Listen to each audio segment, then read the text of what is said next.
રાજીવ છે અને મારી ઉંમર 20 વર્ષની છે. મારી માતાના મૃત્યુ પછી મને મારા કાકા પોતાની સાથે તેના ઘરે લઈ ગયા.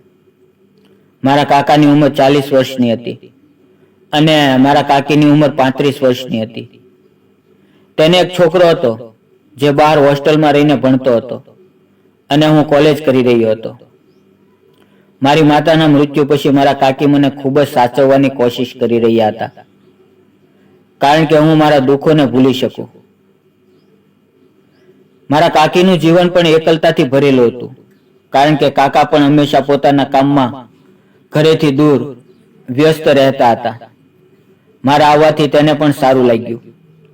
તે હંમેશા મને ભણવામાં મદદ કરતી અને મારા ખાવા પીવાનો ખ્યાલ રાખતી. ધીમે ધીમે તેણે મને પોતાની જિંદગીનો એક ભાગ બનાવી લીધો. હું મારા કાકીને મારી દરેક વાત જણાવતો હતો.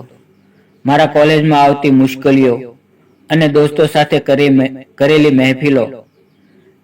કાકી ધ્યાન દઈને મારી વાત સાંભળતા અને મને સમજાવતી. એક દિવસ હું મારા માતાની ડાયરી લઈને આવ્યો. મેં કાકીને કહ્યું, કાકી, આની અંદર માએ તેના બધા સપના લખેલા છે. હું વિચારું છું કે હું તેના સપનાને પૂરા કરું, પણ હું હવે કમજોર મહેસૂસ કરી રહ્યો છું.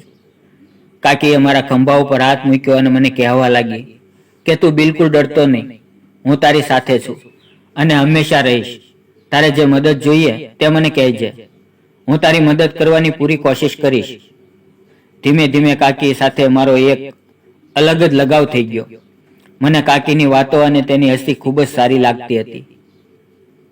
તેની સાથે વાત કરીને હું ખૂબ જ ખુશ થઈ જતો. કાકી મારી સાથે મજાક કરીને ખૂબ જ હસતી. એક વખત અચાનક કાકીએ મને પૂછ્યું, શું ત્યાં કોઈ છોકરીને બકી કરી છે? હું શરમાઈ જતો. મેં કહ્યું, કાકી, હું આ બધી વસ્તુઓથી હજી દૂર છું અને મને આના વિશે કાંઈ પણ જ્ઞાન નથી. પછી તે મારી મજાક ઉડાડતી અને કહેતી, તો તું મને તારી ગર્લફ્રેન્ડ બનાવી લે, એટલે હું તને બધું જ શીખવાડી દઈશ. આ ફક્ત એક મજાક હતો, પરંતુ હું આ મજાકને એક અલગ નજરથી જોઈ રહ્યો હતો. હવે હું તેની તરફ આકર્ષિત થઈ રહ્યો હતો. જ્યારે તે મારી સામે આવતા ત્યારે હું બસ તેને જોઈ રહેતો અને મનમાં ને મનમાં આનંદિત થઈ જતો. એક દિવસ ગામની અંદર મેવો ભરાણો. હું અને કાકી સાથે મેવામાં ગયા. અમે બંનેએ ખૂબ જ મસ્તી કરી, ચકડોળમાં બેઠા અને પાણીપુરી ખાધી. જ્યારે અમે મોટા ઝૂલામાં બેઠા ત્યારે કાકીએ મને દબાવીને પકડી લીધો. તેને ઝૂલામાં ખૂબ જ ડર લાગતો હતો.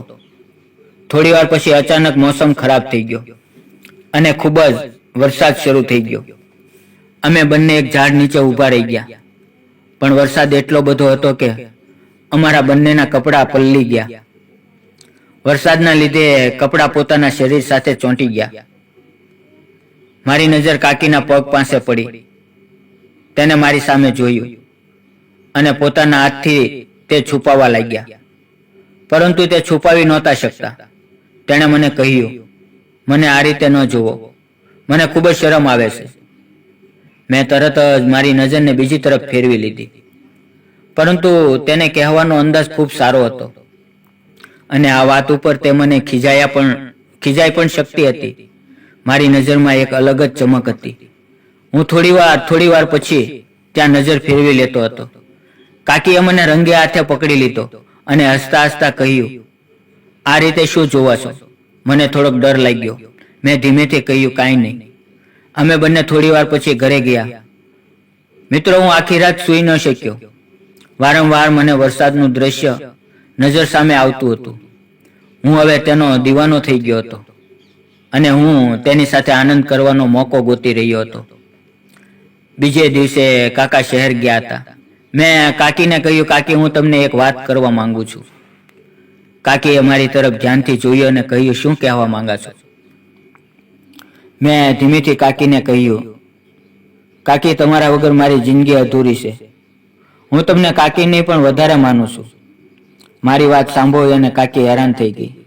તેણે એક ઊંડો શ્વાસ લીધો અને કહ્યું, હું સમજુ છું કે તારા દિલમાં શું ચાલી રહ્યું છે.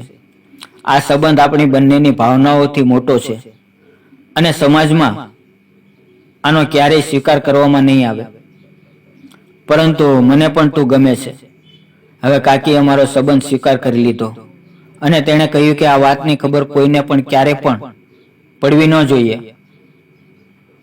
મિત્રો, હું ખૂબ જ ખુશ થઈ ગયો. મેં કાકીને વિનંતી કરી કે હું તમારી સાથે ફક્ત એક વખત આનંદ કરવા માંગુ છું. ત્યારે કાકીએ હસતા હસતા કહ્યું, જો મોકો મળશે તો હું તને જરૂર કહીશ. એક દિવસ બપોરનો સમય હતો અને અમે બંને એ મોકો પણ મળી ગયો જ્યારે કાકી સ્નાન કરવા માટે ગયા હતા અને હું દરવાજા પાછળ છુપાયેલો હતો. જેવા કાકી અંદર આવ્યા એટલે મેં તરત જ દરવાજો બંધ કરી દીધો અને કહ્યું કે કાકી, આનાથી વધારે સારો મોકો હવે ફરી ક્યારેય નહીં મળે. મહેરબાની કરીને તમે મને આજે શીખવી દો. અને જ્યારે કાકીએ આ પાડી એટલે તરત જ નળમાંથી પાણી બહાર આવી ગયું. આ જોઈને કાકી જોર જોરથી હસવા લાગ્યા અને કહેવા લાગ્યા, હું સમજી ગઈ કે તમે ક્યારેય કામ નથી કર્યું, એટલા માટે જ તો જલ્દી હાર માની ગયા. મારા વાલા દીકરા, બેટિંગ કરવા માટે મેદાન ઉપર ઊભું રહેવું પડે છે અને દરેક બોલ ઉપર બેટને હંકારવું પડે છે. હજી તું બેટ્સમેન નથી બન્યો, પણ કોઈ વાંધો નહીં, હું તને બરાબર 20-20 બેટિંગ કરતા શીખવી દઈશ. તેણે મને આશ્વાસન આપતા કહ્યું, હું તને ફરી એક વખત રમવાનો મોકો આપીશ. થોડી વાર પછી કાકી પોતાના રૂમમાં ગયા અને કબાટમાંથી એક નાની એવી ડબ્બી બહાર કાઢી અને મને કહ્યું કે આ ક્રીમ લગાવી દે. આનાથી તું રમત ઉપર પૂરેપૂરું ધ્યાન આપી શકીશ. પછી મેં કાકીને કહ્યું કે હવે આ તમારો દીકરો સેન્ચુરી કરીને જશે, તમે બસ જોયા કરો. આજે રમત શરૂ પણ નહોતી થઈ ત્યાં અચાનક કોઈએ દરવાજો ખખડાવ્યો અને કાકી ઝડપથી દરવાજો ખોલવા માટે જતા રહ્યા અને હું હાથમાં ચોપડી લઈને વાંચવા લાગી ગયો. દરવાજો ખોલ્યો તો મારા ફઈ અમારા ઘરે આવ્યા હતા. અને પછી મિત્રો, આગળ શું થયું તે જાણવા માટે વિડીયોને લાઈક અને ચેનલને સબસ્ક્રાઇબ જરૂર કરજો. ફરી મળશું આવતીકાલે એક નવી વિડીયોની અંદર. ત્યાં સુધી આવજો. વિડીયોમાં આવેલા નામ, પાત્ર અને ઘટના ફક્ત કાલ્પનિક હતા. તેનો કોઈ પણ વ્યક્તિ સાથે કે જાતિ સાથે સંબંધ નથી. વિડીયો પૂરો જોવા બદલ આપ સૌ મિત્રોનો દિલથી ખૂબ ખૂબ ધન્યવાદ મિત્રો.